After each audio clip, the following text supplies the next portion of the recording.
What's up guys, it's Orange. Today I'm bringing you a video discussing something I've talked about on my channel in the past, but in this video I'm going to consolidate everything into one video and also add some new things, and that is sweats. So I've been getting a lot of questions from players that are pretty good at sweats or average sweat players that are trying to get to their next level. They're trying to get to the next group of players that are better, and it's going to overall increase their skill in the Crucible. And then I also have people asking me, I'm new to sweats, can you play with me, help me get better, practice, just trying to start it off. So this video is going to cater to people that are, a mid-tier sweat level and people that are new to sweats. If you're an experienced sweat player, this video is probably not going to be too useful. And as I said, some of the things I'm going to talk about in this video are repetitive from previous videos, but this is all consolidated into one video.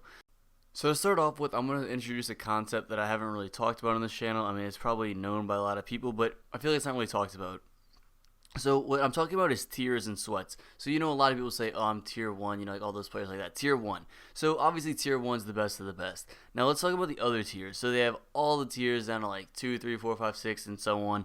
I don't know the exact things, and they're kind of unofficial titles, but roughly what you are by the players you play with, and how you do against those players. So if you're playing against people like in IM and stuff, and you're doing consistently good against them, you play them very frequently, you're probably tier 1.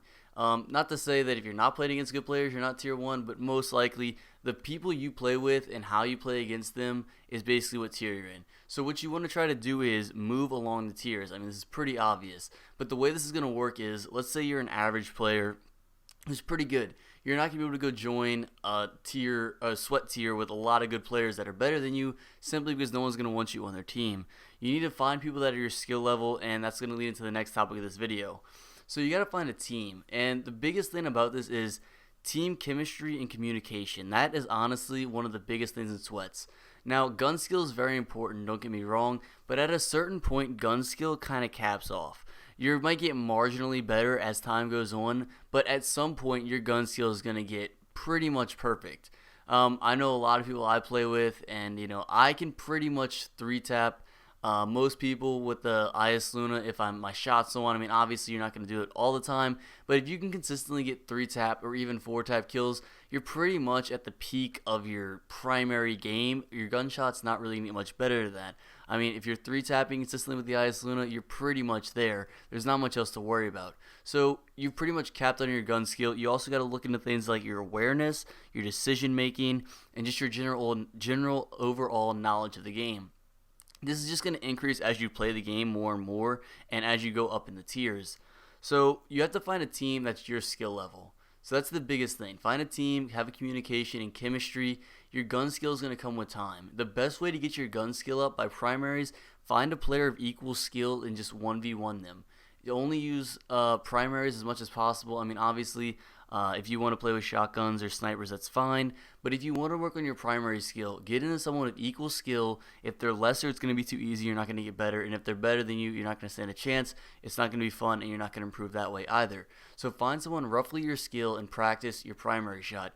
Get it to where you consistently hit 3 kills or 3-shot kills or 4-shot kills, on occasion. That's ultimately going to get your gun skill up. And if you have your gun skill up, you'll be able to join the higher tiers. So once you find your initial team for sweats, just play with them daily. Play with them as much as possible. I know obviously that's not possible for everybody, but you want to play with a set team as much as possible. Now I know this video might be starting to sound a little repetitive. I might be saying the same things over and over again, but to be honest, there's not much more to say. I get all these questions of how to get better, and these are the fundamental things you have to do. You have to play with people that are of your skill level, because if you're playing with people that are worse, you're not getting better. You're wasting your time. Spend as much time doing sweats as you can, and if you want to be a sweat player, you're not going to be able to spend as much time on trials and vice versa. You kind of have to pick your own road because the game modes are very different. I'm not saying you can't do both, but it definitely helps if you're new to sweats and you're trying to get better to focus more time to sweats, to start off with at least. So make sure you have a good team of your skill level. Work on your primary shot. I recommend by going into 1v1 matches. That's the best way, in my opinion, to focus one-on-one duels. And, overall, you're just going to have a lot of devotion to it. You're going to have to practice. You're going to have to be persistent. If you take too many breaks, if you just don't enjoy doing it, you're not going to do well at it. So I know this video might not have sounded like anything too mind-blowing. As I said, it's kind of repetitive, but I've gotten a lot of questions, and that's all I have to say about this topic. So I just wanted to put this out there for those people that have been asking me questions. And that's about it, guys. Hope you enjoyed the video, and peace out.